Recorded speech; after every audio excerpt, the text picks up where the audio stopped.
Well, welcome back to the Quabog Church podcast, where we try our very best to explore how Jesus intersects with real life. So today's a special podcast because I'm responding to the attempted assassination of former President Donald Trump in Butler, Pennsylvania. And when that happened, I was actually traveling back from vacation when the news broke. And because I wasn't listening to the news and I wasn't on TV or online or anything, personally didn't hear about it until later Saturday night. So right now, this moment we're in, we all probably realize this is an incredibly significant moment in our nation's history.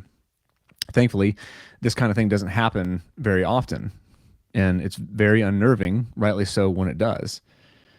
So the fact that President Trump's life was saved by the mere turning of his head at just the right moment is nothing short of miraculous. So we should thank God for that. And at least in the short term, it seems to have shaken him up pretty good. And it seems to have given him a different perspective. And my prayer for him, honestly, is that this is a watershed moment for him and that his call for unity and his call for toning down the rhetoric will be a lasting one.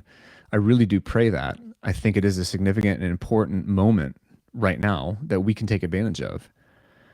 Now, personally, I didn't respond right away to this because I wanted to take some time to gather my own thoughts and have time to pray and read and even talk to some other people about it. And it's tough to imagine really how close we all came to a very different path in our history. And as I was thinking through all this, I just happened to be reading back over some articles that I wrote actually several years ago, all during the height of COVID, when there was so much fear and when there was so much division and hatred that was gripping our nation. So in light of where we were then and in light of where we are now, I want to read an excerpt from 2 points in that difficult time in our nation. So I want you to go back with me and I want you to reflect where we were and how things felt. But I also want you to reflect on where we are now and how we'll respond in light of those times, like what we've already been through. So the first is from what I wrote back on Memorial Day of 2022, and it was in response to 2 different shootings that we had in Texas and New York at the time. So here's what I wrote. This week has been a time of mourning for our country. There's been a terrible loss of life, and we all feel it in different ways. What's happened recently in Texas and in New York are horrific tragedies. As you and your families consider how to handle and discuss these acts of violence, please remember that these are human beings we're talking about here. These are families. These are neighbors and best friends and elementary school crushes. It seems, I wrote this again several years ago, it seems we constantly find ourselves mourning the loss of life from senseless and evil violence. And we must avoid reactionary and politically driven responses filled with hateful vitriol. We must move beyond this mindset in our nation where we try vainly to solve problems with hate and more isolation. Remember, hate and isolation are part of what got us here. And it's like, gosh, that's still applicable 2 years later, isn't it? Because we're still suffering. Even though President Trump didn't die, there was obviously another man that did, 2 more that were injured. And I went on to say, we need to take personal responsibility for what we do in our families and in our towns. How we talk about and to people, how we care about people, especially our young people. Are we investing in young people and offering them hope for a future that many see as hopeless, still there? Our young people feel the pressure of inflation, political division, COVID, because that was huge then, unstable job markets, and a million other worries adults fret over. And I wrote then in 2022, consider the common denominator in all these shootings, young men. Are we offering a compelling vision of manhood for them? Do they have a clear goal of something to attain? Some bridge to cross to know they are a man who's comfortable in his manhood, not just chasing after a toxic stereotype or something made up from a TV show or UFC or something. The more we erase what it means to be a man, the more our young men will continue to feel and be lost. Nothing is scarier than a lost and directionless young man. We see it worldwide today and throughout history.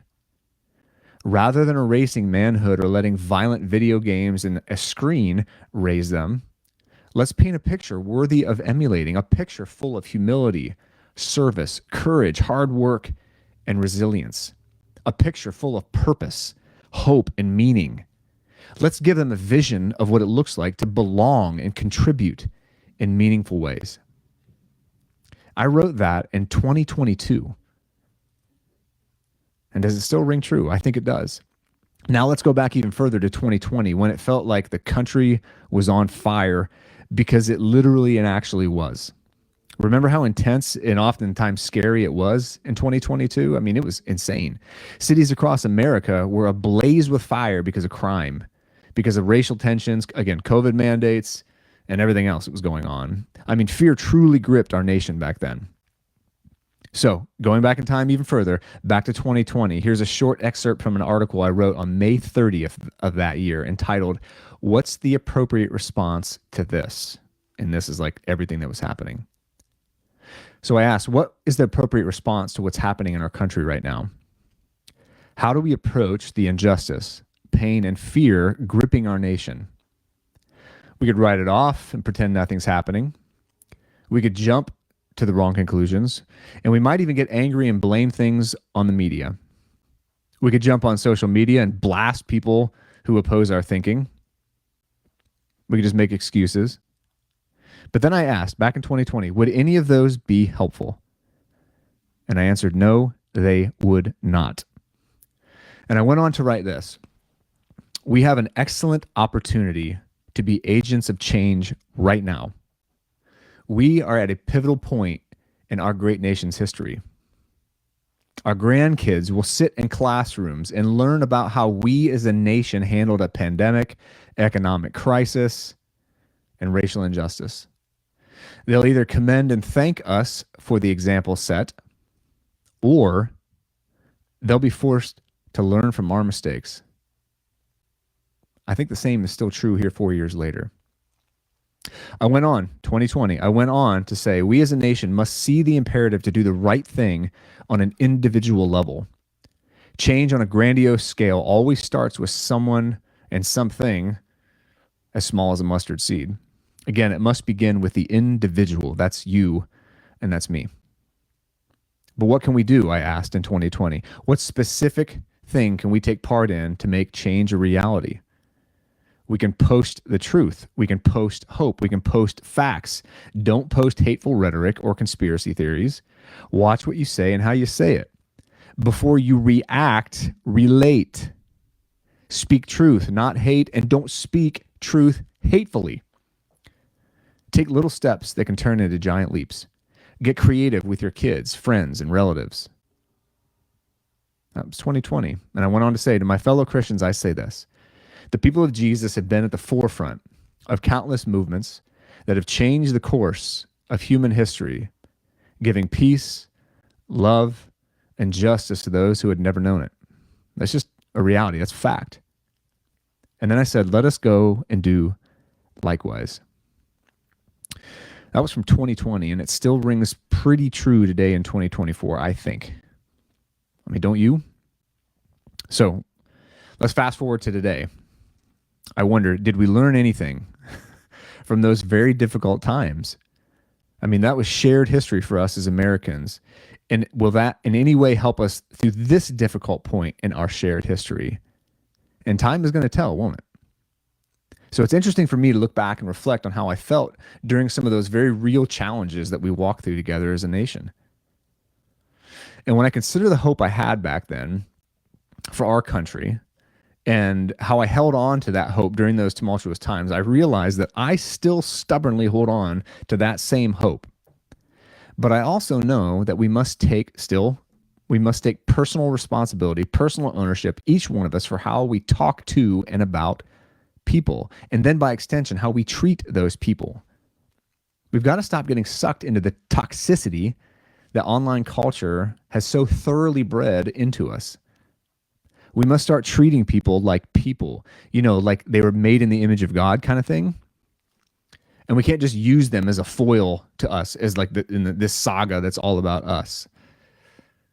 And I sincerely hope that we've learned something about the words we use and how we look at other people and how we treat those people, because those attitudes we have and the words we use translate into the things that we do. We see it all the time. I wrote about him then during some hard times several years ago, and we just watched it happen again on Saturday in Pennsylvania. But here's what I want to share today in our moment. Again, here we are. And I want to give it to you from the perspective of Jesus. So whether you're a Christian or not, I want you to hear me out, because there's this scene in Mark chapter 7 in the New Testament where Jesus is sparring, right, with some Jewish religious leaders about right and wrong. He's going back and forth with them. And they think that being righteous or being good is really only about what you do. Basically, they think just checking moral to-do boxes is what it's all about. But Jesus, though, he's got a different take that's an incredibly relevant point to where we find ourselves today. So listen to this little exchange in Mark chapter 7, starting in verse 14. So summoning the crowd again, Jesus told them, listen to me, all of you, and understand. Nothing that goes into a person from outside can defile him, but the things that come out of a person are what defile him. When he went into the house away from the big crowd, his disciples asked him about the parable.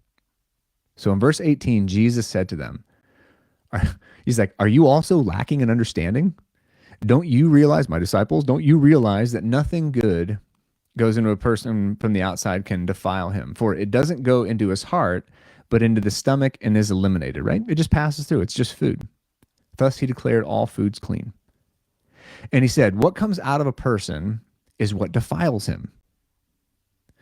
For from within, out of people's hearts, come these things: evil thoughts, sexual immoralities, thefts, murders, adulteries, greed, evil actions, deceit, self-indulgence, envy, slander, pride, and foolishness. All these evil things come from within and defile a person. Do you see the relevance there for us today? Because here's what Jesus is saying. What's inside of us will inevitably spill out onto other people. The only question is, what's going to spill out? Will it be the evil that's inside, or is it going to be the light and the life that Christ says he's going to put in there? So I challenge you to consider how you talk about what happened in Pennsylvania. Is what is coming out of you breeding fear and conspiracy? Is it fanning the flames of division and partisan politics? Are you bringing any kind of peace to the current situation? So I'm challenging you to ask yourself, like for real, ask yourself whether you are part of the problem or you're part of the solution. To put it another way, are you putting fires out or are you throwing gasoline on them? Which I can say from experience in my younger years is going to hurt you. It's going to hurt you too, not just everybody else. And this self-examination and being thoughtful about our thoughts and being thoughtful about our words is difficult. And it's something we're just not doing on an individual level really at all. And it's why we're in the space that we're in right now. Because so many of us have let TV and the internet make us a commodity to manipulate and own. And we don't even know what's happening. We've been pushed further and further into our cultural and political corners, and many see no way anymore to meet in the middle except to go out there and fight and battle, win and destroy. So I'm sure you know that social media is wreaking havoc on the American psyche after what happened to President Trump. Because I want you to consider this. Conservatives and liberals are claiming this was set up by the other side of the political spectrum. Those on the left are saying that it was staged as a false flag operation, right? And those on the right are claiming it's a conspiracy to keep the former president out of office. So both sides are claiming this now. And they've proven, right? We've seen that bot accounts on social media are ramping up the conspiracies that are spreading like wildfire. Bots are literally being used to drive us crazy and divide us. So who's right? Well, it doesn't matter, right? As long as we stir the pot and stoke the anger. So we're still attacking, still trying to blame, and still trying to destroy. Still, after all we've been through, we're still letting our emotions lead the way. So again, let me give you another biblical insight from James, the half-brother of Jesus. So here's what he had to say in the letter that he wrote in James chapter 1 on letting our emotions lead the way. He says, "My dear brothers and sisters, understand this. Everyone should be quick to listen, slow to speak, and slow to anger. For human anger does not accomplish God's righteousness. Therefore, ridding yourselves of all moral filth and evil that is so prevalent," it's 2,000 years ago, "humbly receive the implanted word, which is able to save your souls. But be doers of the word and not hearers only." Do what it says. Don't just listen. Pretty prescient words right there from 2,000 years ago, I think. So I'll repeat my earlier challenge because I still have hope, that we can all do this. I still have hope that my fellow Christians can follow the words of Jesus and James, like we just read, in tough times, and that makes a difference. And that difference is a difference only Jesus can make. So here are my words again from earlier. We have a great opportunity to be agents of change right now. We're at a pivotal point in our great nation's history. They'll either commend and thank us, our kids, for the example set, or they'll be forced to learn from our mistakes. Those words are 4 years old, but I think they're still pretty applicable. And I'll close with this. Please, my fellow Americans, my fellow human beings, and my fellow Christians who are watching, let's do this in a way that breeds peace, not conflict. Let's talk in a way that breeds hope, not fear. Let's let our actions build unity, not divide. Let's build bridges, not chasms. Because as Jesus put it, examine what's inside you, because when you get shaken up, it will spill out onto others. And if you're not careful, it just might ruin those around you. So are you examining the things that you feel and the things that you think before they turn into the things that you say and do? It's got to start with someone. Why not me? Why not you? All right, that's all I've got for today. Thank you for joining us on the Quaybog Church podcast. We genuinely want to help you see how Jesus and your life intersect. Now, if this was helpful for you today, please share it with someone. Please get better stuff out there because we need to hear it, right? We need to be reminded of what we can do, the good that we can accomplish. We need to be reminded that it doesn't have to be about hate. We need to be reminded that we can meet in the middle, not to fight and destroy each other, but to talk and to build real unity and to build peace and give our kids something better than a burned down house. All right. So until next time, shalom and God bless you. Thanks for joining us today.